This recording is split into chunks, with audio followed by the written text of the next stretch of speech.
il fut téléporté de l'Europe jusqu'à son terrain familial. Partie 2.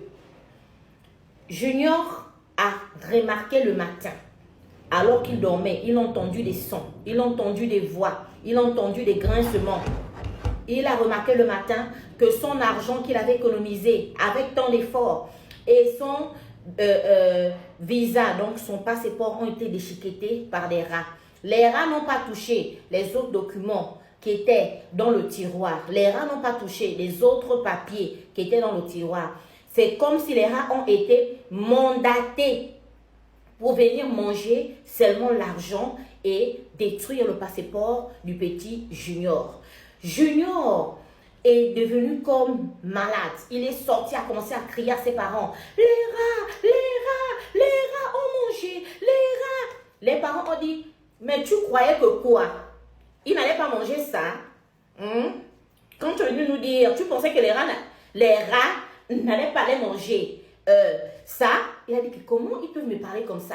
C'est là où maintenant, il est reparti maintenant chez Cédric. Et quand il est reparti chez Cédric, Cédric a dit que non.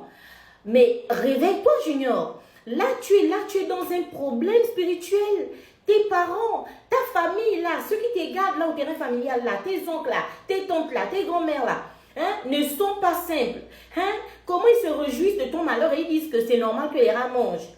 Il faut vraiment que tu te mettes en prière. Malgré ça, le petit, puisqu'il était vraiment traumatisé à cause de la perte de son père et sa mère, donc il ne s'est pas lancé tout de suite dans la prière. Bien aimé dans le Seigneur. Il dit à Cédric que non, ça ne me dérange pas, il n'y a pas de problème. Il n'y a pas de problème. Je vais simplement reprendre à travailler. Je veux reprendre à travailler. Je vais reprendre à travailler et je vais mettre de l'argent de côté comme d'habitude. Et cette fois-ci, maintenant, je ne lirai plus rien. Mais il repart chercher le travail.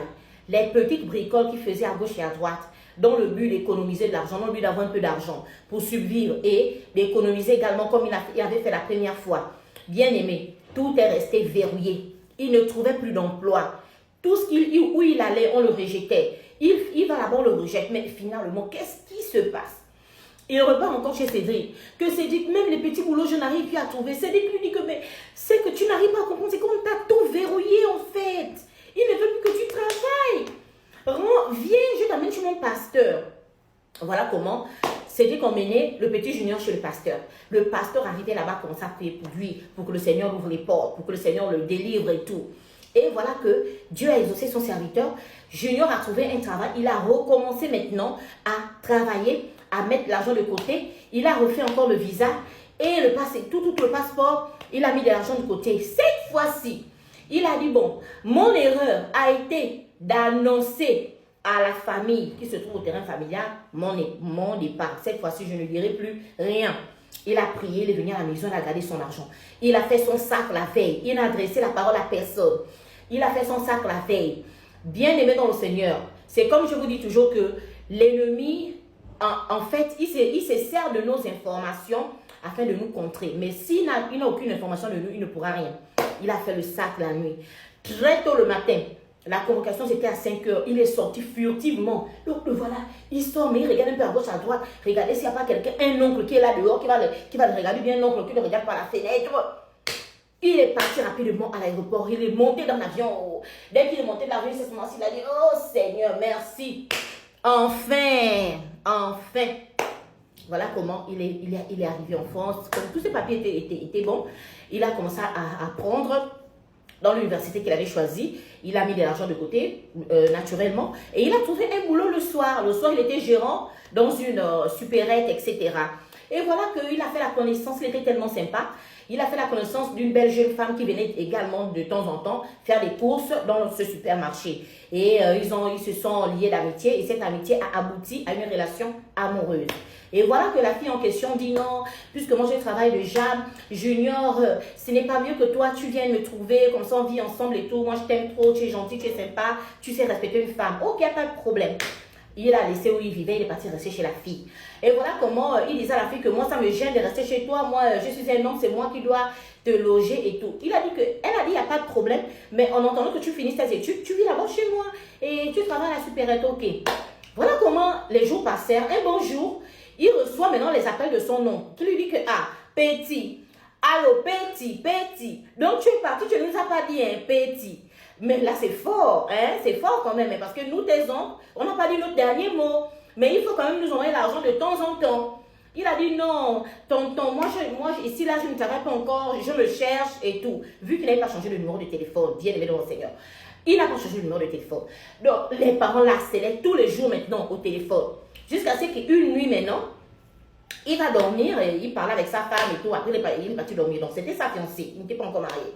Donc, il est allé dormir. Quand il dort, il sent comme si son corps est... En fait, vous sentez comme la sensation de la paralysie du sommeil. Il sent la paralysie du sommeil en question que, oh, mais là, c'est quoi? Qu'est-ce qui ne va pas? Mais je vais vous rappeler une chose. Dès que Junior, sa vie a commencé à devenir bien, il a oublié la prière. Étant en Europe, il ne priait plus. Junior ne priait plus comme quand il était en Afrique, quand il était en difficulté. Il ne priait plus. Donc, c'est du coup, la prière avait pris un coup. Du coup, il ne savait pas que ses ennemis étaient en train de venir en force. Ses ennemis venaient en force. Il sent comme la paralysie du sommeil, comme ça là. Il essaie de bouger, rien. Il essaie de faire ceci, rien. Il essaie, ah, ça c'est quoi?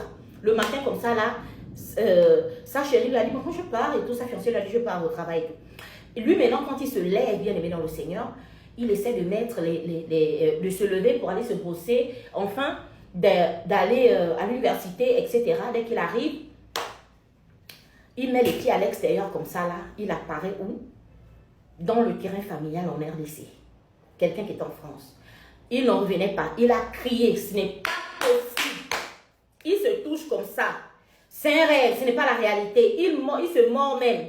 Il a mal. Mais donc, ce n'est pas un rêve, c'est la réalité. Qu'est-ce que je fais là? Qu'est-ce que je fais là? Il a commencé à crier. Il voit sa chambre, le studio que sa famille lui avait donné. Il rentre dedans. Tout est pareil comme il avait laissé. Les parents avaient déjà ouvert la porte parce qu'on le cherchait derrière. Et c'est là où maintenant il a commencé à crier. Et quand il crie, les tantes et les oncles, les grands-mères sortent à gauche à droite, disent que, oh Junior, tu es de retour. On te disait que de gré ou de force, tu devais revenir ici. Tu es parti sans nous avertir. C'est là où il a vu ça comme si c'était... Non, il a couru directement chez Cédric, il a appelé Cédric. Cédric a dit que, oh, comment tu es de retour de là, tu es parti, enfin tu es de retour. Il a dit à Cédric que la façon dont j'ai atterri ici en RDC, ce n'est pas de façon naturelle. Je me suis trouvée sur mon lit. Dès que j'ouvre la porte de ma chambre, je me retrouve ici. Junior dit que mais ce n'est pas possible. Et il dit si, me voilà là. Tout pour moi, je n'ai même pas de passeport, même des sacs, ni rien. J'ai atterri comme ça, c'est fou en fait. Junior a dit que non, ça dort. Cédric a dit ça dort. Junior là, c'est grave, c'est grave, c'est grave, c'est très grave. Comment quelqu'un peut apparaître?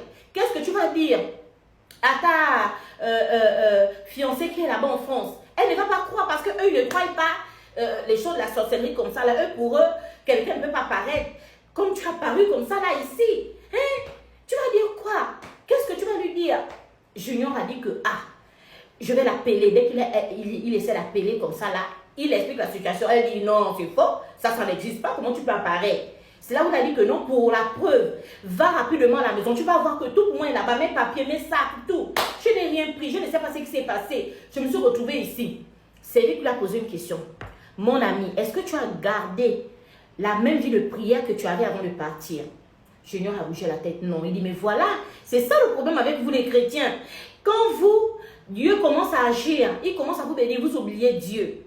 Voilà comment Cédric a emmené Junior chez le pasteur, a expliqué la situation au pasteur. Le pasteur a fait des révélations terribles au petit Junior en disant que voilà ce que je vois. Parce que c'était un pasteur aussi qui avait la vision.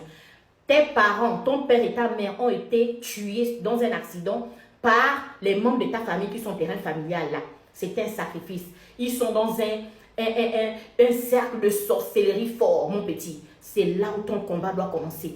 Bien-aimé dans le Seigneur, c'est là où le combat du petit Junior, il a ouvert les yeux, il a pris conscience que ce n'est plus l'heure de blaguer, qu'il devait vraiment se mettre en prière. Malheureusement, je vais vous expliquer ça dans la partie 3 que je vais poster d'ici là, par la grâce de Dieu. Que Dieu vous bénisse.